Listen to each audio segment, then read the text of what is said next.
ये क्या समीकरण वहां पर उभर कर आ रहे हैं और ये रेट हाइक की कितनी अब ज्यादा चिंता हो रही है, क्योंकि नया कुछ होने वाला नहीं है। सब जानते हैं कि शायद एक रेट हाइक आएगा 50 बेसिस पॉइंट का, लेकिन इतना पैनिक और इतना डर क्यों?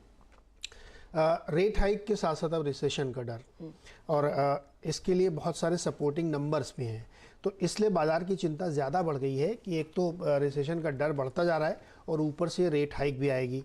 अभी कितनी आएगी इस पे ज़्यादातर लोगों का मत है कि शायद 50 बेसिस पॉइंट आएगी, लेकिन पिछले कुछ 2-3 नंबर देखने के बाद ऐसा लगता है कि फेड हो सकता है कि एक बार फिर से एग्रेसिव हो जाए।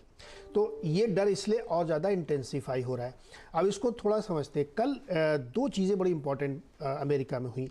एक तो वहाँ पे ये डर बहुत सारे थे और बॉन्ड यील्ड वहाँ की इन्वर्ट हो गई। अचानक से आप 30 साल, 10 साल और 2 साल की बॉन्ड यील्ड को सामने रखिए तो ये इन्वर्ट होती गई और इससे ये अंदाज़ा लगा कि शायद रिसेशन और पक्के तौर पे 2023 में आएगा, जैसा कि कल Jamie Dimon, bank of America, Goldman सैक्स ये सब बोल रहे थे। तो आज बॉन्ड यील्ड ने वैसे ही एक अंदाज़ा दिखाया, तो ये डर और थोड़ा इंटेंसिफाई हुआ और फेड की तरफ से कोई राहत की उम्मीद नहीं है, तो ट्रेडर्स को ये बहुत डर लगा।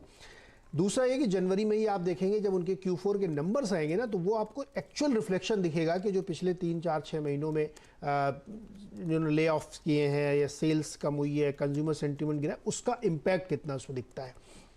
दूसरी चीज़ कल वो हुई कि कल जो मुझे लगता है कि काफ़ी सीरियस है कि वहाँ पे ट्रेवल स्टॉक्स को डाउनग्रेड किया गया।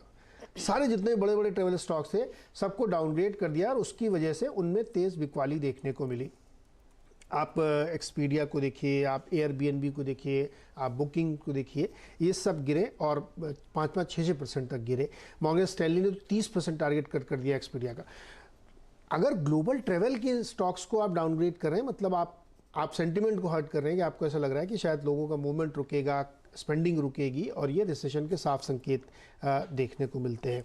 तो दो ये चीज़ें अमेरिकन मार्केट में थी, ये काफ़ी नेगेटिव थी, इसलिए मार्केट वहाँ पे आधा परसेंट जो ऊपर थे तीनों इंडाइसेस, वो आधा परसेंट नीचे जाके बंद हुए। तो हमको ऐसा लगता है कि फ्लैट से थे, लेकिन एक्चुअली वो हाई से एकदम नीचे आके बंद हुए। तो दो चीज़ें ये अमेरिकन मार्केट में हुई जिसको मार्केट ने सीरियसली लिया।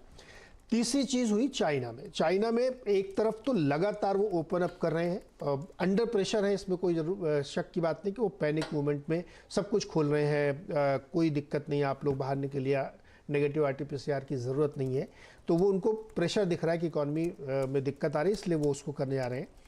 क्यों उनको इतना प्रेशर दिख रहा है, क्यों ये पैनिक डिसीजन ले रहे हैं? क्योंकि उनका कल जो एक्सपोर्ट इम्पोर्ट का डेटा है वो बहुत तेज़ी से श्रिंक हुआ है, 2 साल के निचले स्तर पर चला गया है। नवंबर का डेटा ट्रेड सरप्लस जो $69.8 बिलियन आया है वो $85 बिलियन था अक्टूबर में, तो वहाँ से काफ़ी तेज़ शार्प गिरावट देखने को मिली। एक्सपोर्ट्स 9% उनके गिर गए हैं।